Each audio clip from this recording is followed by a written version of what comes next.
और सवाई माधोपुर से बड़ी खबर का रुख कर रहे हैं, जहां त्रिनेत्र गणेश मंदिर मार्ग पर एक बार फिर से बाघ की दस्तक हुई है और गणेश मार्ग पर बाघिन सुल्ताना का मूवमेंट दिखाई दिया। गणेश मंदिर मार्ग पर बाघिन टी 107 सुल्ताना की चहलकदमी से लोगों में डर बन गया। सोशल मीडिया पर तस्वीरें वायरल हो रही हैं और इस दौरान बाघिन के मूवमेंट के चलते रास्ता जो है वो फिलहाल बंद हो चुका है। बाघिन के जाने पर मंदिर का जो रास्ता है वो खोला गया, लेकिन फिलहाल बाघिन के सामने आने के बाद जो लोग हैं उनमें काफ़ी डर बन चुका है और चहलकदमी की ये जो वीडियो है वो भी सामने आई है। दरअसल ये आप तस्वीरें देख रहे हैं, गणेश मंदिर मार्ग पर बाघिन की चहलकदमी करते हुए ये तस्वीरें सामने आई हैं, जो कि सोशल मीडिया पर काफ़ी तेज़ी से वायरल हो रही हैं। टाइगर के मूवमेंट के चलते जो आवागमन है वो भी बंद हो चुका है। बाघिन के जाने पर मंदिर का जो रास्ता है उसको खोला गया है, लेकिन ये तस्वीरें हैरान करने वाली हैं और लगातार, क्योंकि यहाँ पर इस पूरे इलाके के अंदर आप बाघिन की और तमाम जो दूसरे बाघ भी हैं उनकी चहलकदमी अक्सर दिखाई देती रही है और इसी को लेकर के हमेशा से सवाल उठते रहे हैं कि क्या यहाँ पर सुरक्षा सिर्फ राम भरोसे है और यहाँ पर वन विभाग की टीम जिनकी जिम्मेदारी है, क्या एक कॉरिडोर बना करके, क्योंकि यहाँ से जो श्रद्धालु हैं वो भी गुजरते हैं, तो ऐसे में उनकी सुरक्षा किनके भरोसे होगी, ये अपने आप पे बड़ा सवाल होता है। लेकिन यहाँ आप तस्वीरें देख रहे हैं, त्रिनेत्र गणेश मंदिर मार्ग का ये वो रास्ता है जो कि आगे मंदिर से कनेक्ट होता है और इसी रास्ते से होकर के जो श्रद्धालु हैं वो मंदिर तक पहुंचते हैं। लेकिन इस रास्ते पर एक बार फिर से बाघिन की चहलकदमी के बाद लोगों में डर भी बन चुका है। वीडियो वायरल हुआ और लोग ये सवाल पूछ रहे हैं कि अगर इस रास्ते पर बाघिन एक बार फिर से दिखाई दी है तो कहीं हमले की आशंका तो नहीं है, और क्या अगर ऐसा दोबारा से अगर ऐसी घटना होती है तो इसके लिए जिम्मेदार कौन?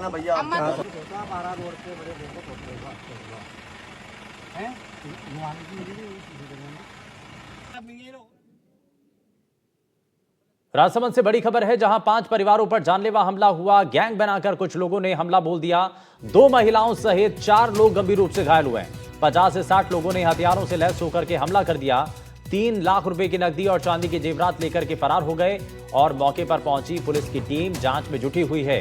वहीं कांकरोली थाना क्षेत्र के केसरपुरा बंजारा बस्ती की ये घटना बताई जा रही है। घर जोड़ दिया, 2 किलो चांदी ले गया, 3 लाख रुपए ले गया और कांच आज सब तोड़ गया, कूलर वगैरह कुछ भी नहीं रखा। हमारा मारपीट भी करी, हमारे गाँव में करी, हमारे में करी, हमारा तो घर बार फोड़ दिया सब।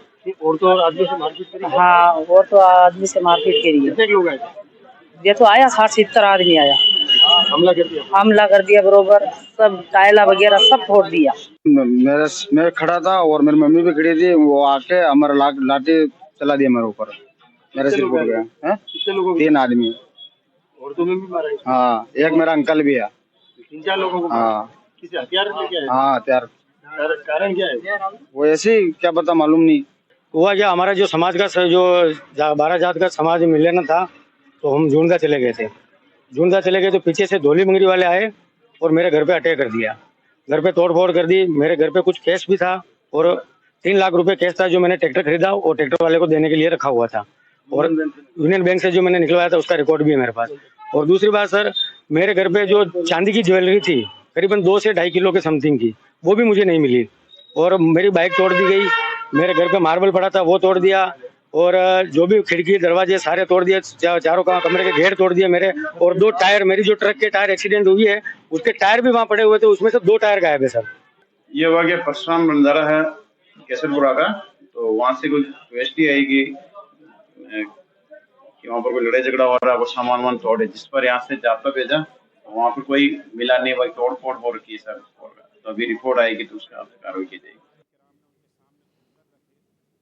और बीकानेर से बड़ी खबर है, जहां बिजली चोरी पर जमकर हंगामा हुआ। बिजली चोरी पकड़ने गई टीम से लोगों के तनातनी हो गई और बिजली विभाग के कर्मचारियों का लोगों ने विरोध किया। भारी पुलिस बल ने हालात को कंट्रोल किया।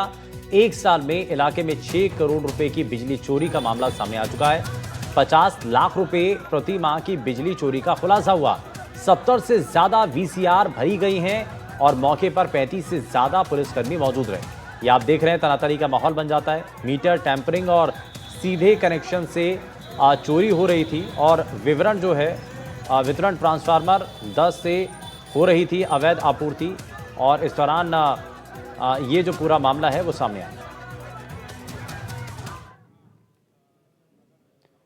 जयपुर से बड़ी खबर, जहां राजस्थान में इस साल नहीं होगी पानी की कमी। राजस्थान के बांधों में पानी की अच्छी खासी मात्रा है। जल संग्रहण क्षमता 70.66% पर पहुंची है। राजस्थान के बांधों में कुल भराव क्षमता 70% पार हो चुकी है और जयपुर और कोटा संभाग की स्थिति सबसे बेहतर है। जयपुर संभाग के बांधों में 77.33% पानी भरा है। कोटा संभाग के बांधों में क्षमता का 87.5% पानी इस वक्त मौजूद है। तो यानी कि इस पार पानी की किल्लत नहीं होगी और ये फिलहाल बांध के अंदर जो लगातार बारिश हो रही है, जिस वजह से पानी जो लगातार स्टोर हो रखा है, उसके आधार पर यह अनुमान लगाया जा रहा है। तो राजस्थान के बांधों में कुल भराव क्षमता 70% अब पार हो चुकी है। जयपुर कोटा संभाग की स्थिति इसमें सबसे बेहतर है। अब इससे पहले आपको बता दें कि राजधानी जयपुर, अजमेर और टोंक जिले की लाइफलाइन बीसलपुर बांध के गेट आखिरकार खुल ही गए हैं। मानसून की अच्छी बारिश के बाद देवली ओनियारा विधायक राजेंद्र गुर्जर की मौजूदगी में विधिवत पूजा अर्चना कर बांध के गेटों को खोलकर पानी की निकासी शुरू की गई। यह पहला मौका है जब 21 सालों में जुलाई महीने में बांध के गेट खोले गए हैं और इससे पहले 7 बार में से 6 बार अगस्त महीने में और 1 बार सितंबर महीने में बांध के गेट खोले गए थे। बनास नदी पर बने 18 गेट वाले बिसलपुर बांध का जलस्तर 315.50 मीटर पहुंचने पर गुरुवार की शाम बांध के गेट खोलकर पानी की निकासी शुरू की गई। अब इससे पहले खुद additional chief engineer Devi Singh Beniwal ने बिसलपुर बांध पर पहुंचकर गेट खोले जाने की तैयारियों का जायजा लिया था।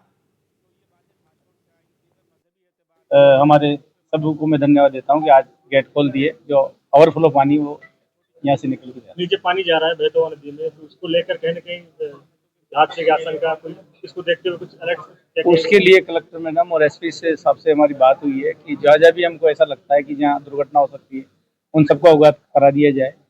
डाउनस्ट्रीम के लिए हमने गत 2 दिनों से लगातार मुनादी करवा रहे हैं, लगातार चेक भी करा रहे हैं कि डाउनस्ट्रीम में कोई व्यक्ति नहीं रह रहा हो या किसी तरह का एक्सीडेंट नहीं हो। कुछ रपट ऐसी हैं जिसमें ऊपर से पानी बहेगा, तो कहीं जगह हमको ट्रैफिक डाइवर्ट भी करना पड़ता है।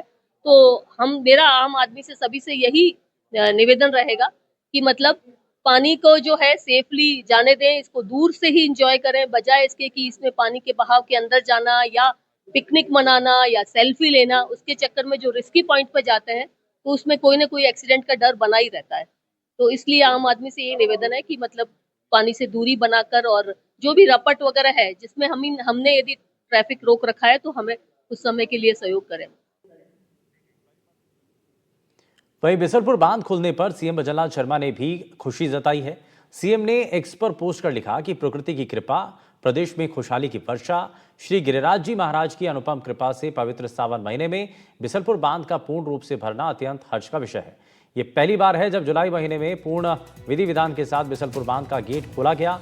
पूर्ण विश्वास है कि वंदे गंगा जल संरक्षण जन अभियान के सुखद परिणामों से प्रदेश भर में जल की प्रचुरता हमारे किसान भाइयों, पशुपालकों और आमजन के जीवन में नवचेतना, समृद्धि और संभावनाओं की नई राह प्रशस्त करेगी। वहीं जयपुर ग्रामीण से खबर है, जहां मासूम को पिता द्वारा बोरवेल में डालने का मामला है। करीब 5 घंटे बाद भी बच्चे को अभी तक बाहर नहीं निकाला जा सका है और एसडीआरएफ और सिविल डिफेंस की टीम संयुक्त रूप से ये ऑपरेशन चला रही हैं और साथ ही इस दौरान बच्चे को बाहर निकालने के लिए कई प्रयास किए जा रहे हैं।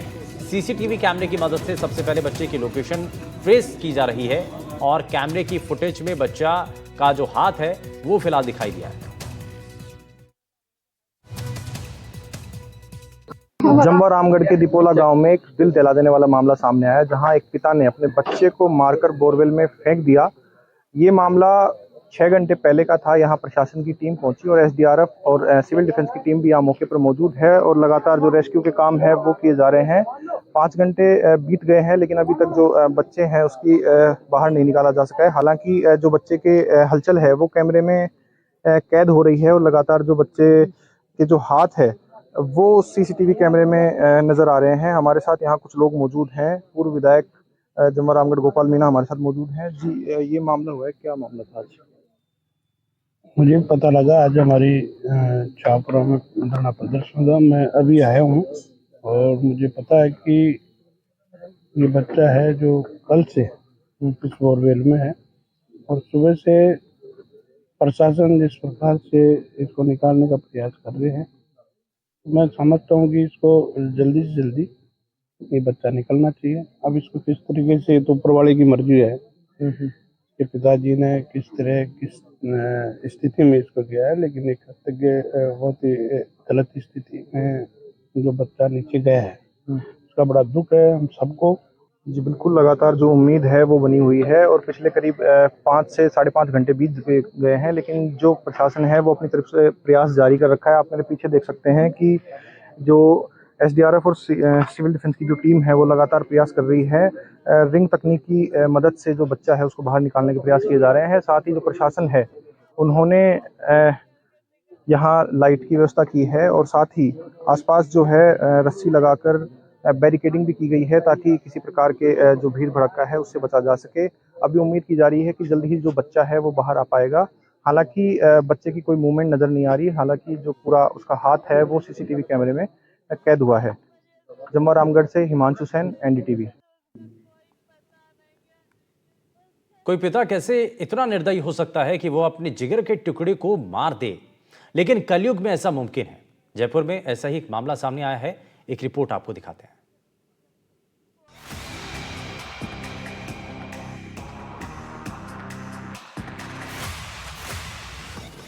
इस 1.5 साल के मासूम का आखिर क्या कसूर रहा होगा जो इस निर्दयी बाप ने इसकी जान ले ली। अभी तो इसने ठीक से चलना भी नहीं सीखा था, अभी तो इसने ठीक से बोलना भी शुरू नहीं किया था, अभी तो इसे सारी दुनिया देखनी थी, लेकिन तस्वीरों में नजर आ रहे इस शख्स ने कुछ देखने से पहले ही इसकी आंखें हमेशा हमेशा के लिए बंद कर दी। जी हां, एक कलयुगी बाप ने अपने 1.5 साल के बच्चे की जीवन लीला समाप्त कर दी।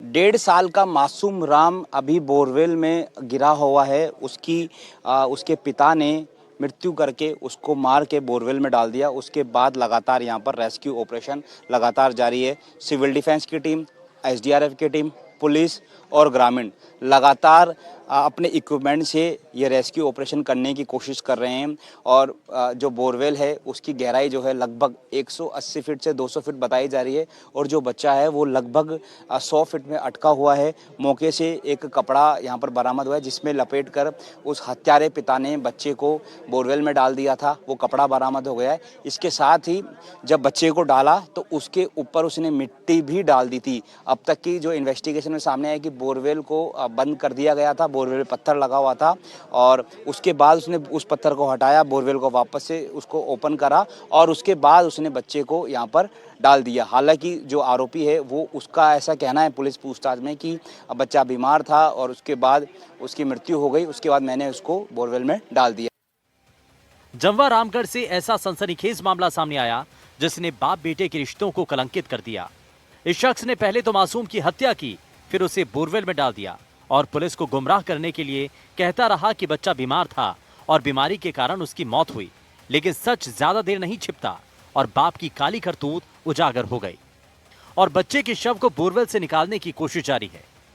से एक सूचना प्राप्त हुई थी कि इस तरह से किसी व्यक्ति ने अपने बच्चे को की डेथ होने पर, मृत्यु होने पर उसको खुर्द-बुर्द कर दिया है, जिस पे थाना अधिकारी के नेतृत्व में टीम गठित की गई और उक्त व्यक्ति को डिटेन कर लिया गया है।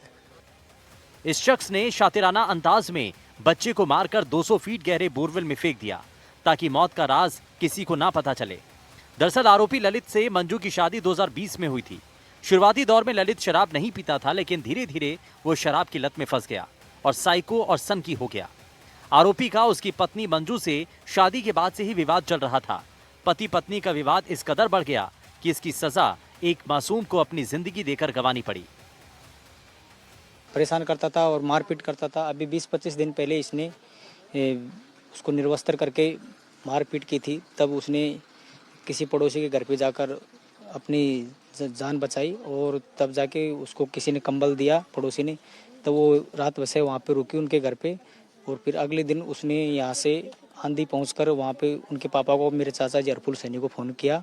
तब मेरे चाचा जी का लड़का राहुल और मेरे चाचा जी हरफुल सैनी दोनों उसको लेने के लिए आए। तब जाके उसको घर पहुँचाया तो वहाँ देखा तो उसकी गंभीर हालत थी। तब उसको हमने हॉस्पिटल में भर्ती करवाया और उसका इलाज चालू करवाया। 10-15 दिन में वो स्वस्थ हुई। उसके 10-5 दिन बाद 10-15 दिन में स्वस्थ होने के बाद 4-5 दिन तक जैसे ही वो ठीक हालत में थी, लेकिन कल जैसे ही इसको अपने बेटे की मौत की खबर लगी तो वो फिर से बेहोश हो गई और उसको कोई होश आवास नहीं है और अभी उसका इलाज जारी है। 2023 में रामनवमी के दिन जन्मे इस बच्चे का नाम उन्हीं के नाम पर राम रखा गया, लेकिन उसका पिता दशरथ नहीं बल्कि हिरण्यकश्यप निकला, जिसने अपने बेटे की ही बलि दे दी। आरोपी की शातिराना अंदाज का पता इसी से चलता है कि जिस बोरवेल में इसने बच्चे के शव को डाला वो बोरवेल पहले से बंद था, लेकिन रातों रात ललित ने बोरवेल को वापस खोला। मौके पर पहुंचे स्थानीय विधायक महेंद्रपाल मीणा ने वारदात के बाद क्षेत्र में बने अवैध बोरवेल के खिलाफ अभियान चलाने का निर्देश दिया है। पूर्व में भी हमारे पटवारी सेक्रेटरियों के उनको निर्देश दिया था हमारे एसडीएम साहब ने कि जहाँ भी ऐसा बोरवेल खुले पड़े हैं वो तत्काल बंद करवाए। काफ़ी संख्या में बोरवेलों को बंद भी करवाया, एक एक खेत में गांव में जाके दिखा के और सख्त निर्देश देके इनको बंद करवाएं ताकि ऐसी घटना पुनरावृत्ति नहीं हो। पिता बच्चे के लिए जीवन दाता होता है, लेकिन कलयुग में वही पिता अपने मासूम की जान का दुश्मन बन गया। किसी ने ये सोचा नहीं होगा, जिसने भी ये खबर सुनी वो सख्ती में रह गया। लेकिन ये मामला आज के समाज में रिश्तों की बुनियाद पर बड़े सवाल खड़े करता है। जमवा रामगढ़ से सहयोगी जसराज के साथ दीपक चावला की रिपोर्ट।